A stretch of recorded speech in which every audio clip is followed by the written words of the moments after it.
Hi friends, இன்றைக்கி வந்து பார்த்தீங்கன்னா சனிக்கிழமை. இன்றைக்கி மார்னிங் பிரேக்ஃபாஸ்ட்டும் லஞ்ச் என்னென்னு பார்க்கலாம். அதுக்கு முன்னாடி இன்றைக்கி திருமண நாள் மற்றும் பிறந்தநாள் கொண்டாடும் அனைவருக்கும் என்னுடைய மனமார்ந்த வாழ்த்துக்கள்ங்க. இன்றைக்கி சிகப்பு சோளத்தில் சாதம் தான் செஞ்சுருந்தேன். ரொம்பவே டேஸ்ட்டு சூப்பராக இருந்துச்சுங்க. இதை வந்து நான் லாங் வீடியோவில் போஸ்ட் பண்ணுறேன். இன்றைக்கி எல்லாம் நாளைக்கு போட்டுருவேன், நீங்கள் செக் பண்ணி பாருங்கள். இது கூட வந்து பார்த்தீங்கன்னா புளிச்சக்கீரையும் கடலக்கொட்டை சட்னிங்க. அவ்வளோ டேஸ்ட்டாக இருந்துச்சு. இன்றைக்கி குட்டிமாவுக்கு ஸ்கூல் லீவு, ஜெய்குட்டிக்கு மட்டும்தான் ஸ்கூலு. அதனால் அவங்களுக்கு மட்டும்தான் லஞ்ச் பாக்ஸ் பேக் பண்ணுறேன். அது கூட வந்து பார்த்தீங்கன்னா சுரக்காய் பொரியல் செஞ்சுருந்தேன். அது கூட வந்து பார்த்தீங்கன்னா புளிச்சக்கீரை சட்னியும் கொடுத்துக்கிட்டு இருந்தேன். ஸ்நாக்ஸுக்கு வந்து பார்த்தீங்கன்னா இன்றைக்கி முறுக்கு தாங்க. இன்றைக்கி பிரேக்ஃபாஸ்ட் அண்ட் லஞ்ச் வந்து இவ்வளோ தாங்க. இன்றைக்கி முகமது அஸ்லாம், மகாலட்சுமி, சுப கார்த்திக் இவங்க 3 பேத்துக்குமே பிறந்தநாள். இனிய பிறந்தநாள் நல்வாழ்த்துக்கள்.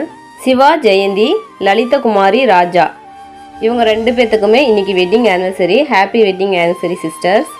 அப்புறம் ஹம்சவேணி சிஸ்டருக்கு ஹாய்ங்க. இனி திங்கக்கிழமை தான் லஞ்ச் பாக்ஸ் வீடியோ வரும். பார்க்கலாம். டாட்டா, பாய் பாய்.